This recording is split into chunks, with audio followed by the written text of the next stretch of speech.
back. Sungate's Center presents segment number 2, Mystery Between Your Hands. I'm Svetlana Pritzker, and I'm an artist, an author, and a life coach for emotional, mental, and relationship issues. And today I am presenting Bunny Carter, a magical pediatrician for animals and bear people. Oh, go ahead, Bunny. Thank you. Talk about what you do. Hi. I don't know if you heard the first segment. I hope you did. But in case you didn't, we were talking about the mystery between life, between animals and people, and what we have in common at a very fundamental level, the level of love and the level of life energy. And what we just did was we're feeling that mystery, that animal magic through our hands, and we established that. But I wanted to further say that it's actually a flow that we're working with. So it isn't just static or solid, and it actually moves, and it travels, and it never not travels, but we have to become aware of it. So if we connect to it and become aware of it, then our capacity to love and communicate with others. And to feel alive. Totally, and to feel alive. And actually, it has the feeling of happy, to tell you the truth. Yeah. It's joyful. And I mean, working with animals, I'm a communicator as well as a healer. It's so delightful. I mean, just their beauty and happy, vital. See a dog walk down the street. I mean, I'm just totally delighted. So at this point, I'm working with animals long distance. And I have capacity to be in touch with them through this presence that we all share. And that's remarkable. How do you do it long distance? Well, I just tune in. Mm-hmm. I hope that it's not a phrase that doesn't make enough sense. But yeah, we all have radios and TVs, and we need to find the channel that we like. So that's you right. find the channel out there, and you connect. The frequency of the animal. Mm-hmm. So I actually call in that animal, or you can say the frequency, and I tune in, and I have enough experience, and I know that I'm receiving them, and if they're caretaker, you know, if there's a particular problem, then I'll tune into that problem and I'll help them there. Can you share maybe a story about what you're talking about so we all can understand better what exactly is happening? Well, I know this cat named Mimosa in Tennessee, and she went to the vet because she had ear infection, and she's a feral cat. And when I first encountered her, she was actually in the alley down the street. And she's very independent. And she said, "What do you want?" That's what I heard. So I said hi, and I introduced myself. And I said, "I hear you have it." I mean, it was very simple, like talking to a child. "I hear you have an ear infection, and you're not letting your caretaker give you the medicine. You're refusing to sit down and take your meds. So therefore, your infection's not getting better." That's like a child. It's like a child. So anyway, Mimosa said, "Well, I'm very independent, and I don't really want to do that." So I said, "Well, do you want the results?" You know what I mean? So she kind of said, "Okay." Anyway, so this is on the phone with the caretaker also. So I described the situation, and the caretaker gave me some information to give to the cat because she wanted to make sure it got to the cat. So anyway, I got a call back the next day, and the cat sat on her lap, uncharacteristic from the first 7 years of her life, and she allowed the medicine to be put in her ear, and I mean, she complained, but she did it. No, she complained to you, right? Not to the owner, so she's all fine. She complained to the owner. She spoke out loud and in her fashion, and then she said, "Oh, by the way, I don't like my name." Oh wow! So that created a whole new conversation with the caretaker. Maybe that's why she had an infection. She couldn't hear it anymore.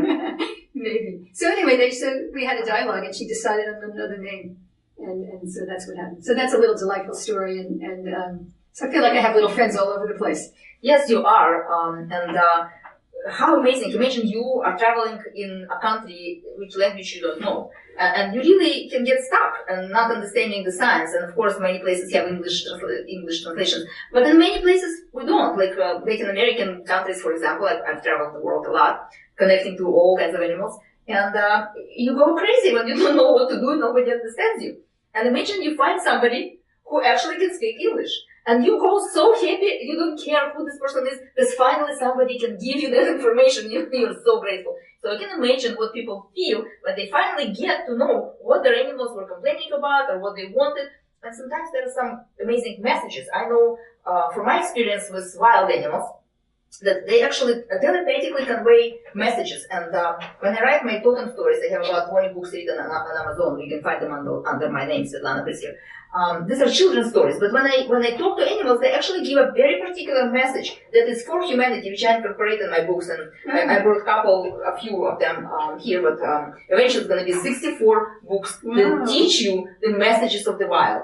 So I can't imagine how it feels even when the cat gets hurt, or the dog gets that information across to their owner. Yeah. Well, first of all, they're delighted for someone to talk to, actually, and a lot of times they have a good sense of humor. I just want to say something about what you said about the books, because I have studied and used flower essences and herbs, because they also have signatures and their stories. They tell a certain story too. Right. And in the same way as the animal life does too. Yeah, so, and that's exactly what you're sharing today, that magic that you're talking about, that we're all connected, and that flow is not just here between your hands because you touch it. That flow is always there. So when you go to the hospital, for example, God forbid you get sick, there's EEG, EKG, all kinds of things are put on your body, and then you can see that there is an energy, and it's different. It's like here, in your head it's very fast, and your heart is a little slower, and you can actually regulate the rhythms with your breath.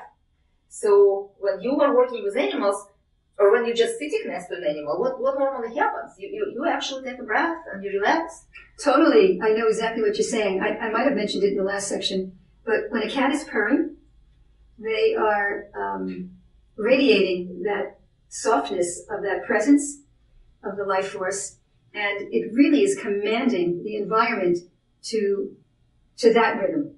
And just they're in bliss, and they're just radiating. And it's kind of like, well, that's their job, you know. I mean, dogs have different jobs than cats. Yes. You know, cats might also, work with the mice as well. But that's another thing. Animals have purposes too, and they need to be respected for that. So, and how about interruption? Like, do you like when somebody comes to your room when you're doing something on computer, or you're watching something, and somebody just opens the door and grabs you, and off you go?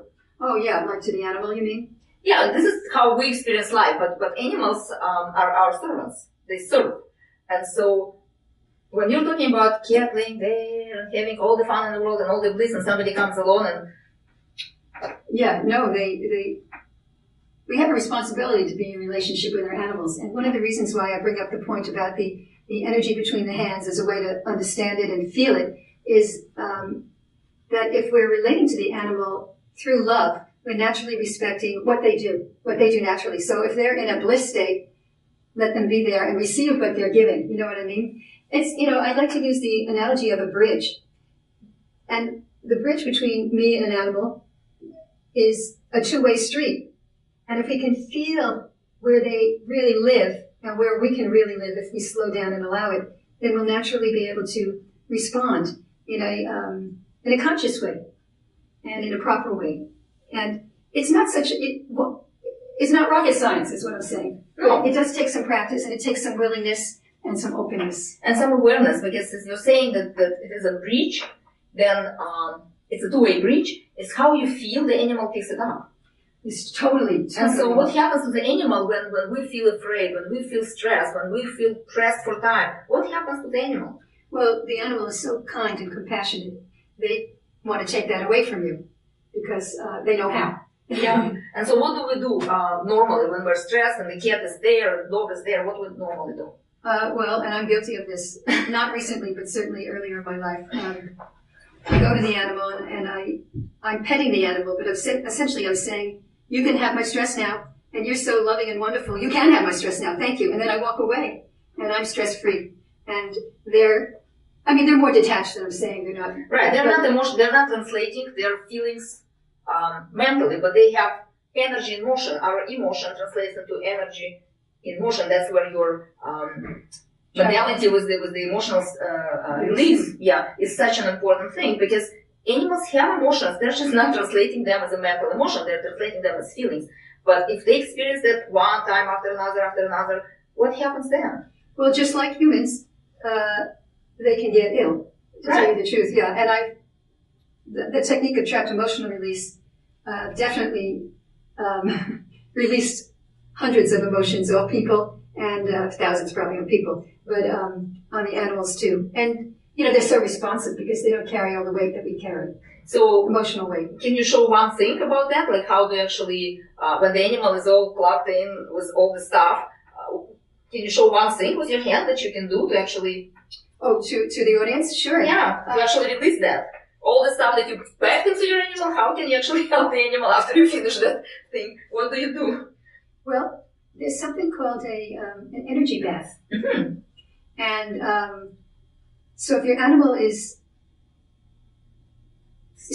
stressed and you can sense that. Or if you're stressed and you sit with your animal for 5 minutes, trust me, they're already stressed because of you. So what do you do? You can make your hand in the shape of a comb, of a hair comb. And the teeth of the comb are your fingers. Mm-hmm. And it can be soft and even a little heavy. And I'll do it on my own body. I'll do it just and it's kind of like you're combing out the space around the body. Yeah, that actually would probably help the fur also to become much meow, meow. So let's try that. Yes, because this energy isn't just between the hands; it's all over. It's actually I actually feel so tingly right now.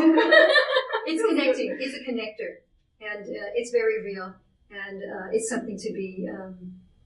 And as you're doing it, if you were stressed before, right, and you already tapped it on the animal, and now you have a comb, you might have that comb in any color you wish, or in any emotion that you wish, right? So you think about, I love you very much, and I wanna color you in pink, so you have all that fun in the world, and you just go for it, and then see what the animal will do when it's stress-free and you finish your combing. What will tell the owner that they're fine? Several things. One thing, it can just be tail wagging. Okay. And he's happy, and or he just sits next to you attentive.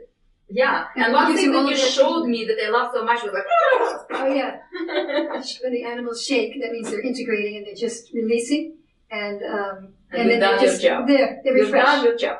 Yeah. Okay, thank you, Mandy. That was great and practical. Remember, Sun Gates Center is going to bring you more interesting programs.